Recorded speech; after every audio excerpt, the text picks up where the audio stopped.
कहता है बताओ उस जनवरी के महीने में उस बंदे को प्रॉफिट हुआ या लॉस हुआ। ठीक है जी, प्रॉफिट है या लॉस है वो निकालना है। तो फार्मूला आपके सामने है, ये फार्मूला यूज करेंगे तो हमारे पास प्रॉफिट है या लॉस है निकल आएगा। ओके, प्रॉफिट का फार्मूला है cell price into units minus fix cost plus variable cost into units. Sale price हमारे पास इस क्वेश्चन में है जी 10 इंटू यूनिट्स सोल्ड है 1500 माइनस फिक्स कॉस्ट है हमारे पास 4000 प्लस वेरिएबल कॉस्ट है 6 पर यूनिट इंटू यूनिट्स कितने बेचे हैं उसने 1500। ठीक है जी, तो यहां से हमारे पास प्रॉफिट या लॉस कैलकुलेट हो जाएगा। 10 इंटू 1500 करेंगे तो आ जाएगा हमारे पास 15000 माइनस 4000 इंटू 1500 मल्टीप्लाई बाय 6 9000। तो 4000 प्लस 9000 आ जाएगा, टोटल करेंगे तो यह आ जाएगा 13000 और यहां से हम कैलकुलेट करेंगे तो हमारे पास 2000 का प्रॉफिट आ रहा है। ठीक है जी, तो जनवरी के महीने में हमारे पास यहां से इस डाटा के हिसाब से क्या आ रहा है जी, प्रॉफिट आ रहा है। अगला एग्जाम्पल नंबर 2 कर लेते हैं जी। एग्जाम्पल नंबर 2 ये है कि फरवरी के महीने में वो आपसे कहता है उल्टा सवाल। फरवरी के महीने में वो कहता है कि अगर वो बंदा प्रॉफिट कमाना चाहता है 2000 रुपये, प्रॉफिट है 2000 रुपये, बताएं कितने यूनिट्स वो प्रोडक्शन करे और सेल करे कि उसका 2000 प्रॉफिट आ जाए। ठीक है जी, अब यहाँ पे उल्टा क्वेश्चन है, कोई मसला नहीं है, फार्मूला अभी भी यही लगेगा, फार्मूला चेंज नहीं होगा। अब यहाँ पे हमें अज्यूम करना होगा let units produced and sell is equal to x. हमें अपनी तरफ से अज्यूम करना होगा कि यूनिट्स है हमारे पास एक्स। ओके, अब फार्मूला पुट कर लेते हैं, profit is equal to cell price into units minus fix cost plus variable cost into units. Profit की फिगर पहले पुट कर लेते हैं यहाँ पे 2000, सेल प्राइस हमारे पास 10 रुपीज ऑलरेडी हमें गिवन है 10 रुपीज इंटू यूनिट्स एक्स हमने अज्यूम किए हुए हैं, माइनस फिक्स कॉस्ट है जी 4000 रुपीज जो कि हमें यहाँ पे गिवन है 4000 प्लस वेरिएबल कॉस्ट है हमारे पास 6 और यूनिट्स है x। ठीक है जी, वेरिएबल कॉस्ट भी हमें क्वेश्चन में गिवन है 6। ओके, अब इसको सॉल्व कर लेते हैं। ये हो जाएगा जी 10x minus 4000 minus 6x is equal to 2000।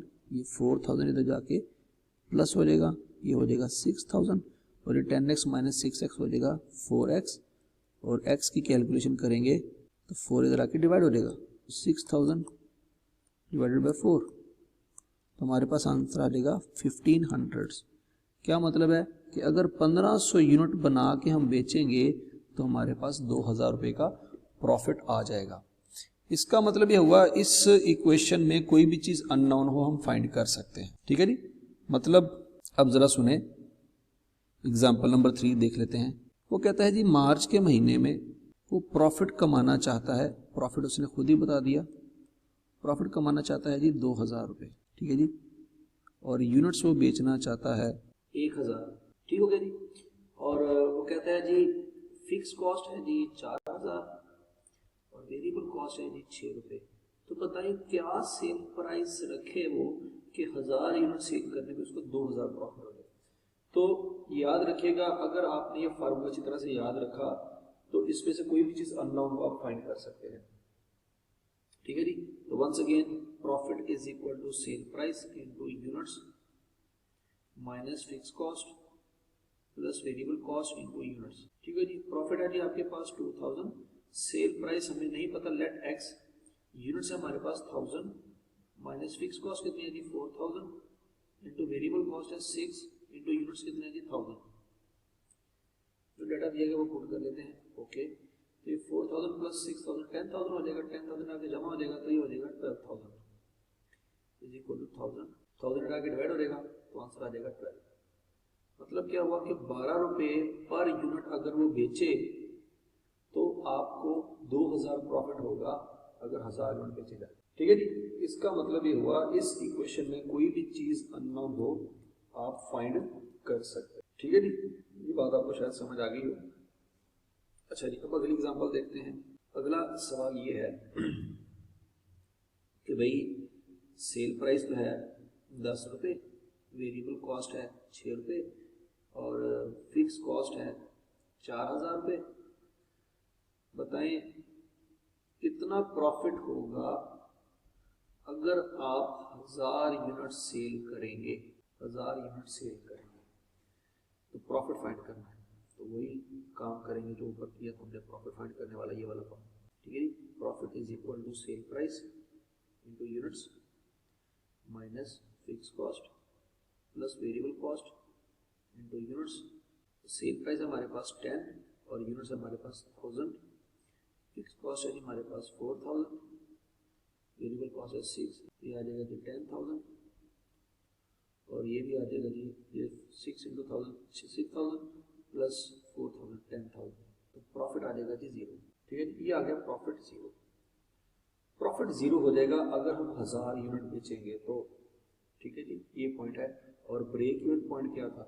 Break even point भी कुछ यही बात कर रहा था, क्या it is the level of production output या यूनिट्स। ये break even point basically units को कहते हैं, ये बात याद रखनी है, यूनिट्स को कहते हैं या आउटपुट को कहते हैं। Of a business organization at which there is no profit no loss, profit 0 हो जाए, ठीक है जी, वो यूनिट जहाँ पे प्रॉफिट 0 हो जाए उसको ब्रेक इवन पॉइंट कहते हैं। तो हमारी इस एग्जांपल में ये जो यूनिट 1000 हैं जहाँ पे प्रॉफिट 0 आया है, यही यूनिट हमारा जो है वो ब्रेक इवन पॉइंट, ठीक है जी। ये सवाल हम उल्टा भी कर सकते थे, सवाल उल्टा कर लेते हैं। क्या जी, यूनिट्स फाइंड करें जहाँ पे प्रॉफिट 0 हो, ठीक है। यूनिट्स फाइंड करें जहाँ पे प्रॉफिट 0 हो। सेल प्राइस है जी 10 रुपये, वेरिएबल कॉस्ट है जी 6 रुपये और फिक्स कॉस्ट है जी 4000 रुपीज़।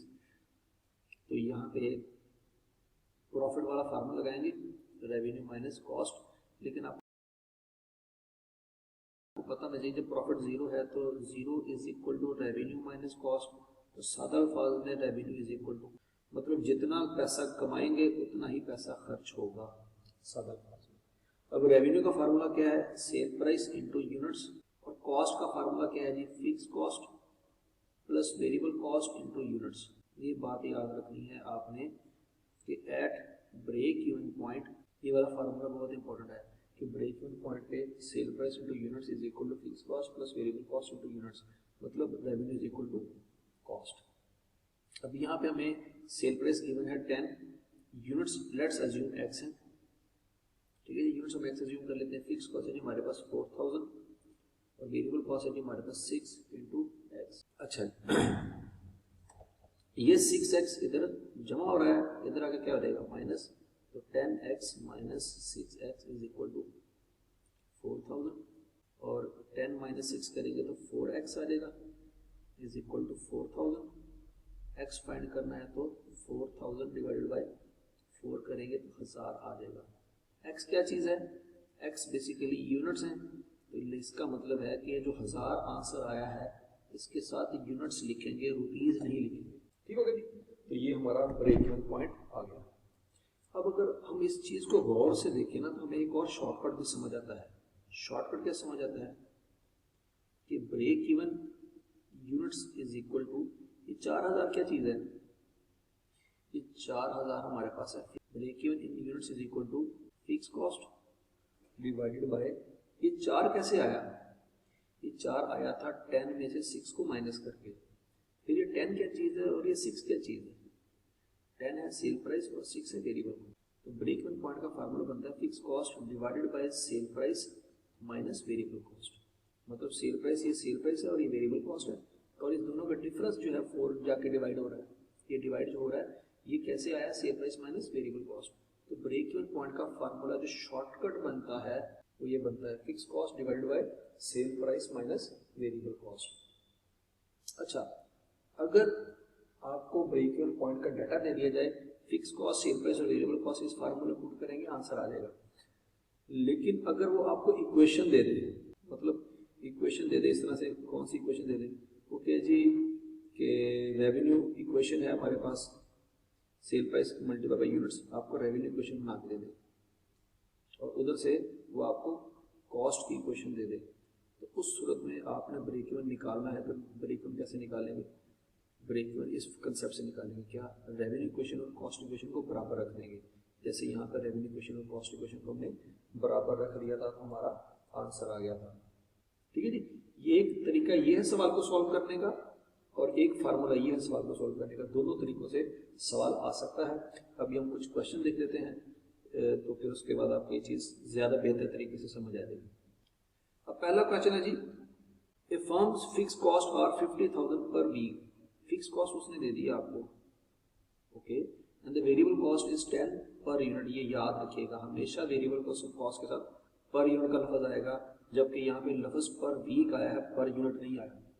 ठीक है जी, प्रोडक्शन के साथ हमेशा वेरिएबल कॉस्ट अटैच होती है, फिक्स कॉस्ट कभी अटैच नहीं होती। मगर ये 10 रुपीज वेरिएबल कॉस्ट आ गई है। The total cost function of the firm is, इस क्वेश्चन में सिर्फ उसने टोटल कॉस्ट फंक्शन मांगा है, तो टोटल कॉस्ट का फार्मूला आपको पता होना चाहिए क्या, fix cost plus variable cost into units. अब यहाँ पे उसने यूनिट्स तो बताया नहीं है, लेट हम यहाँ अज्यूम करेंगे let units is equal to x, जो हम करते होते हैं। तो फिक्स कॉस्ट है 50,000, वो 50,000 लिख लेंगे, प्लस वेरिएबल कॉस्ट क्या है 10, और यूनिट्स हमने अज्यूम किए हैं एक्स, तो टोटल कॉस्ट फंक्शन ये बन जाता है। तो ये मैच कर लें, किसके साथ मैच होता है, 50,000 प्लस 10x, 50,000 प्लस 10x, ये है, ये नहीं है, ये भी नहीं है, और ये भी नहीं है, पहली ऑप्शन। अच्छा जी, अगला सवाल देखते हैं, the cost of production of A product in rupees is this. अब ये उसने कॉस्ट इक्वेशन आपको बना के दे दिया खुद।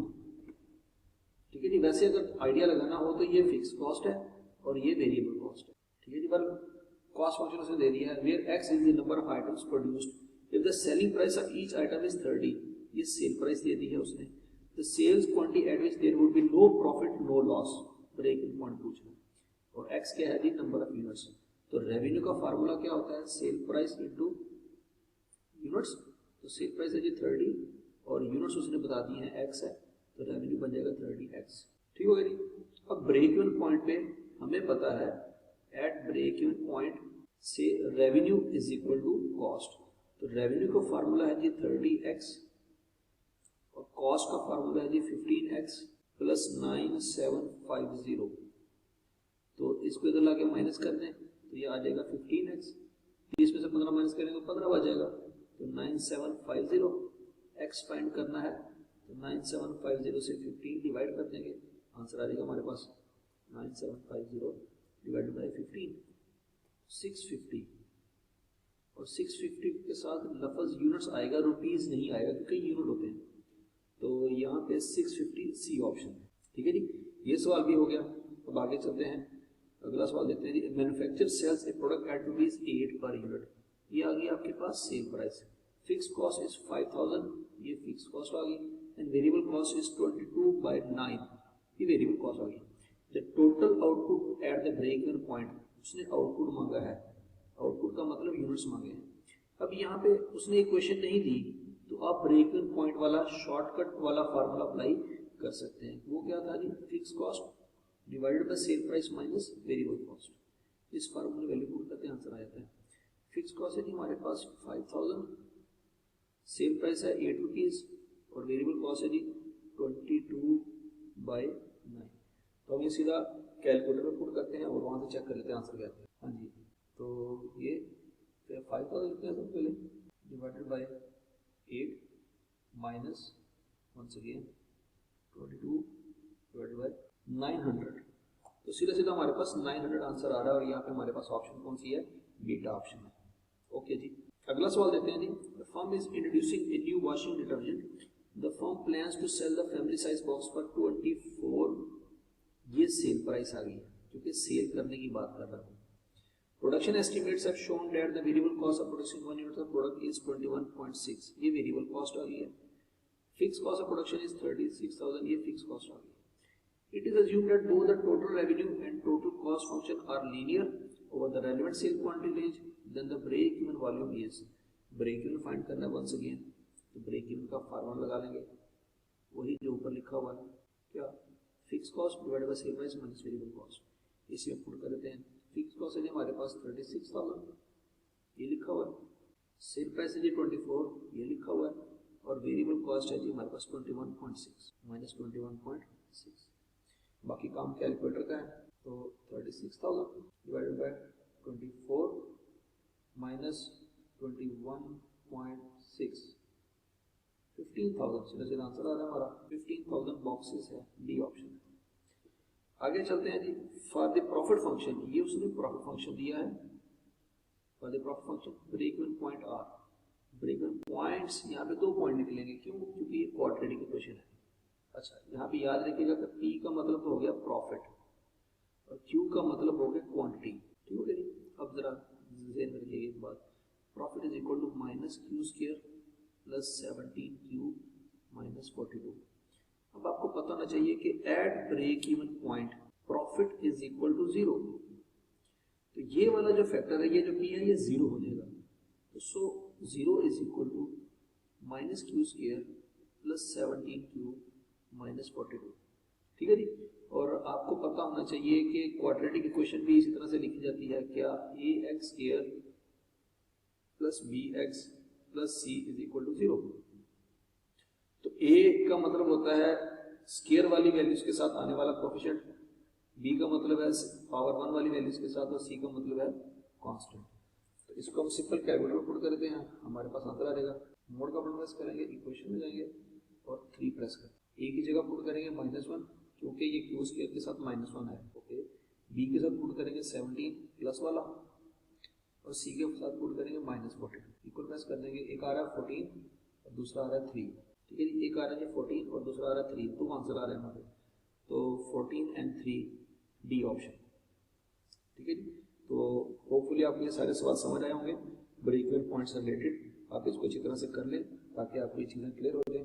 बाकी इंशाल्लाह अगली वीडियो